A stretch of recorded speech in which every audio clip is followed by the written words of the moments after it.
अगला the DIP diet. इसको ध्यान से देखिए, ये सबका अलग अलग होगा, ध्यान से देखिए।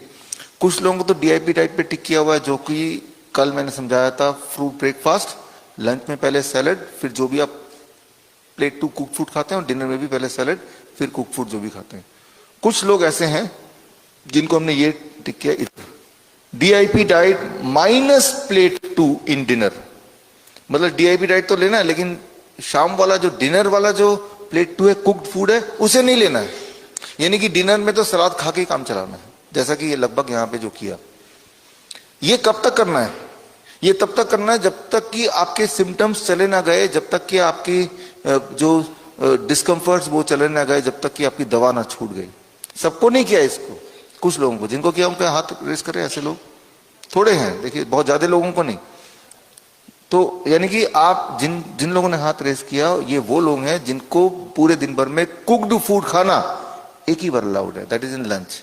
ब्रेकफास्ट में तो हमसे कोई भी किसी को कुक्ड फूड खाना है नहीं, फ्रूट ब्रेकफास्ट हुआ, वो लंच में कुक्ड फूड खा सकते हैं, डिनर में नहीं। तो लेकिन कब तक? जब तक कि जो तकलीफ है जिसके लिए आप आए हैं वो तकलीफ खत्म ना हो जाए। अब ये है DIP डाइट माइनस प्लेट 2, यानी कि ना तो लंच में आप कुक फूड लेंगे ना डिनर में लेंगे। अच्छा, ये किसको हम करते हैं? यानी कि पूरा रॉ फ्रूट, रॉ पे ही रहना हो गया। फ्रूट्स हैं वो रॉ है, लंच में सलाद है वो रॉ है, डिनर में सलाद है वो रॉ है, प्लेट 2 ही कुक फूड था वो तो हटा दिया। खास तौर पे जिनको मुंह के अंदर कुछ ना कुछ दिक्कत है, जिनको गले के अंदर कुछ ना कुछ दिक्कत है, राइट, जिसके ट्यूमरस ग्रोथ है गले के अंदर ही, मुंह में किसी के छाले हो गए, किसी ट्यूमर हो गया, जिसे डॉक्टर कैंसर बोलते हैं, राइट, मुंह अंदर से इतना सूज गया कि बाहर से ही नजर आ रहा है। तो इस केस में DIP diet minus plate 2 I recommend कि आप पूरी तरह रॉ में रहो।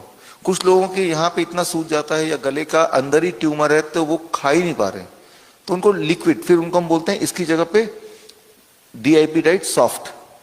मतलब जैसे मान लो फ्रूट्स को गले के नीचे उतारने के लिए या तो चबाओ या उसको मिक्सी में डालेंगे तो स्मूदी बन जाएगा, फिर उसको धीरे धीरे निकल लो।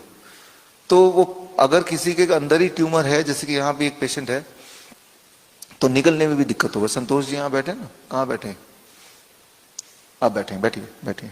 तो निकलने में दिक्कत होगी। यहाँ पे एक बात आपको याद रखना है, जब वो फूड यहाँ से ट्रेवल कर रहा है, लिक्विड ट्रेवल कर रहा है, तो वो लिक्विड क्या है इस पे निर्भर करता है कि वो जो भी ट्यूमर है वो बढ़ेगा या घटेगा। अगर वो लिक्विड दूध है तो दूध आपके ट्यूमर का खुराक है, it is the food for the tumour. जितनी बार दूध पी रहे हैं, जितनी बार चाय पी रहे हैं, वो ट्यूमर को आप खाना दे रहे हैं, ट्यूमर बढ़ता जाएगा, राइट। तेल वो उस ट्यूमर का खुराक है। कुक्ड फूड, रोटी सब्जी दाल चावल राजमा, ये सब, ये उस ट्यूमर का खुराक है। तो एक तरह से उस ट्यूमर को ग्रो करने के लिए सामग्री आप मुंह से उन तक पहुंचा रहे हैं। तो आपकी मजबूरी है कि आपको सिर्फ और सिर्फ रॉ में रहना है, उसको भी लिक्विड में। Fruit juice, vegetable juice, fruit smoothie, vegetable smoothie, जिसमें कोई नमक नहीं, कोई मसाले नहीं है, सिर्फ और सिर्फ रॉ, जिस फॉर्म में कुदरत ने बनाया है उसी को लिया, बस लिक्विड कर दिया उसका।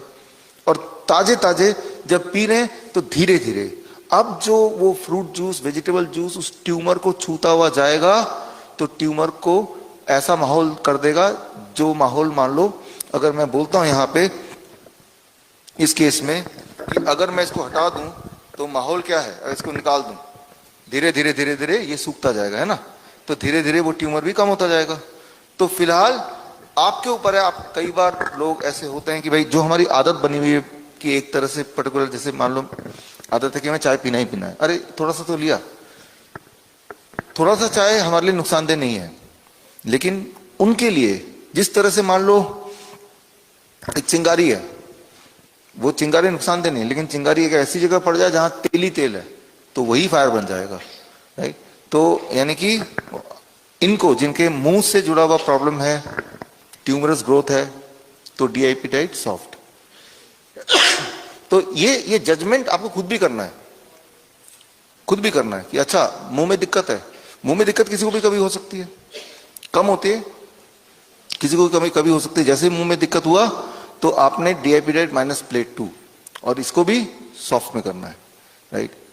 ज्यादातर हमने देखा कि हम टेस्ट पे जाते हैं, नॉर्मली इंसान तो टेस्ट को ही देखता है, जो भी टेस्टी लगता है। तो आप सबने जिंदगी भर जीभ की बात मानी, बॉडी की बात नहीं मानी, बॉडी बीमार पड़ गया। जीभ किसी का बीमार पड़ा कभी? क्योंकि जीभ को खुश रखा ना आपने, राइट? इसलिए किसी का कोई बोले मैं जीभ में बीमार भी हो गई, जीभ को आपने खुश रखा तो वो बीमार नहीं होती। अब बॉडी को खुश रखें तो वो बीमार थी तो ठीक हो जाएगा, है ना? तो इस तरह सोचना है कि आपने अपनी जिंदगी के जितने भी साल सिर्फ ये देखा कि मेरा जीभ क्या बोल रहा है, ये नहीं देखा कि बॉडी क्या बोल रही है। अब उसको खुश रखा तो वो कभी नहीं बीमार पड़ता। आज से अब तक कोई भी इंसान ऐसा मिला जिसका जीभ बीमार हो गया हो? हार्ट बीमार होता है, किडनी बीमार होती है, लंग बीमार होता है, ब्रेन में बीमारी है, जीभ की बीमारी नहीं होती। क्योंकि जीभ की सारी बातें मान रहे हैं आप, वो क्यों बीमार होगा? तो खुश है, राइट? तो उसी तरह से आपको बॉडी को खुश करना है।